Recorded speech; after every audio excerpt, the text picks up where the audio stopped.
ಇದೆ. ಸೊ ಇವಾಗೆಲ್ಲ ಅಜ್ಜಿನ ತಾತರನ್ನೆಲ್ಲರನ್ನೂ ಅನಾಥಾಶ್ರಮಕ್ಕೆ ಹಾಕ್ತಾರಲ್ಲ, ಸೊ ಅದ್ರ ಕಾನ್ಸೆಪ್ಟ್ ಇಟ್ಕೊಂಡು ಮಾಡಿದ್ದಾರೆ. ತುಂಬ ಚೆನ್ನಾಗಿ ಬಂದಿದೆ. ಇವಾಗಿನ ಕಾಲದಾಗೆಲ್ಲ ಯಾರು ತಂದೆ ತಾಯಿ ನೋಡ್ಕೊಳಲ್ಲ. ಸೊ ಅದ್ರ ಮೆಸೇಜ್ ತುಂಬ ಚೆನ್ನಾಗಿ ಬಂದಿದೆ. ಈ ಒಂದು ಮಕ್ಕಳಿಗೆ ನೋಡೋದ್ರಿಂದ ಅಜ್ಜಿ ನೋಡಿದ್ರೆ ತಾತರ ಪ್ರೀತಿ ಎಷ್ಟು ಚೆನ್ನಾಗಿ ಅಂತ ಅರ್ಥ ಮಾಡ್ಕೊಂಡು ತುಂಬ ಚೆನ್ನಾಗಿ ಬಂದಿದೆ. ಅಂದರೆ ಏನಂದರೆ ಕಾನ್ಸೆಪ್ಟು ಅಜ್ಜಿನ ಒಟ್ಟಿಗೆ ಇಟ್ಕೊಂಡು ಒಂದು ಅವಿಭಕ್ತ ಕುಟುಂಬ ಎಲ್ಲ ಒಂದೇ ಥರ ಇರಬೇಕು ಅನ್ನೋದು ಕಾನ್ಸೆಪ್ಟ್ ಚೆನ್ನಾಗಿದೆ. ತಾಯಿ ಕಷ್ಟಪಟ್ಟು ಸಾಕಿ ಎದ್ದು ಸಂಪಾದಿಸಿ ಎಷ್ಟೋ ದೊಡ್ಡ ಮಾಡಿರ್ತಾಳೆ, ಕೆಲಸ ಕೊಡಿಸಿ.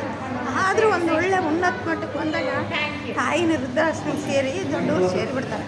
ಅಜ್ಜಿನ ನೋಡ್ಕೊಳಕ್ಕೆ ಇದಿರೋದಿಲ್ಲ. ಮೊಮ್ಮಕ್ಕಳು ಅಜ್ಜಿನ ನೋಡಬೇಕು, ಅಜ್ಜಿ ತೆಗಿರ್ಬೇಕಂತ ಆಸೆ. ಅಜ್ಜಿಗೇನು ಮಕ್ಕಳು ಮೊಮ್ಮಕ್ಕಳ ಮೇಲೆ ಅಷ್ಟು ಪ್ರೀತಿ ಇರ್ತದೆ ಅಜ್ಜಿಗೆ.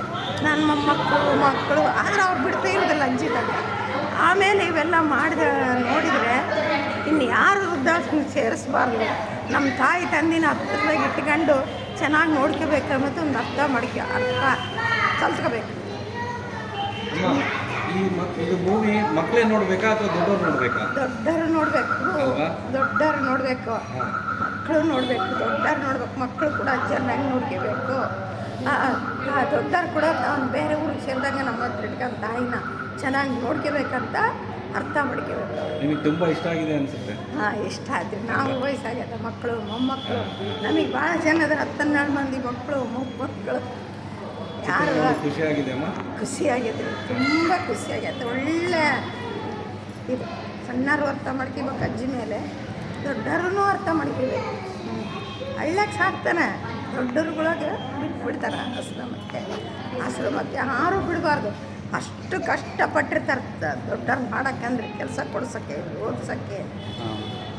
ಆದಮೇಲೆ ಲಾಸ್ಟಿಗೆ ವಯಸ್ಸಾದಾಗ ಅದು ಮುಟ್ಬೇಡ, ಇದು ಮುಟ್ಬೇಡ, ಅದು ಇದು ಮಕ್ಕಳು ಮುಟ್ಬೇಡ ಅವ್ರು ಹೇಳ್ದಂಗೆ ಅಜ್ಜಿ ಕೈಗೆ ಊಟ ಮಾಡಬೇಡ ಹಂಗೆ ಅದು ಹೇಳೋದು ತುಂಬ ತಪ್ಪು. ಅಜ್ಜಿನೇ ಸಾಕಿರ್ತಾರೆ.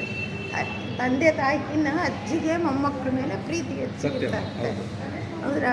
ಅದು ಯಾವತ್ತು ಮುಪ್ಪಿನ ಕಾಲಕ್ಕೆ ಕೈ ಬಿಡ್ದಂಗೆ ಮನೇಲಿ ಇಟ್ಕೊಂಡು ಆ ಮಕ್ಕಳು ಸಾಕು. ತುಂಬ ಚೆನ್ನಾಗಿ ಹೇಳಿದ್ರು. ಥ್ಯಾಂಕ್ಸ್.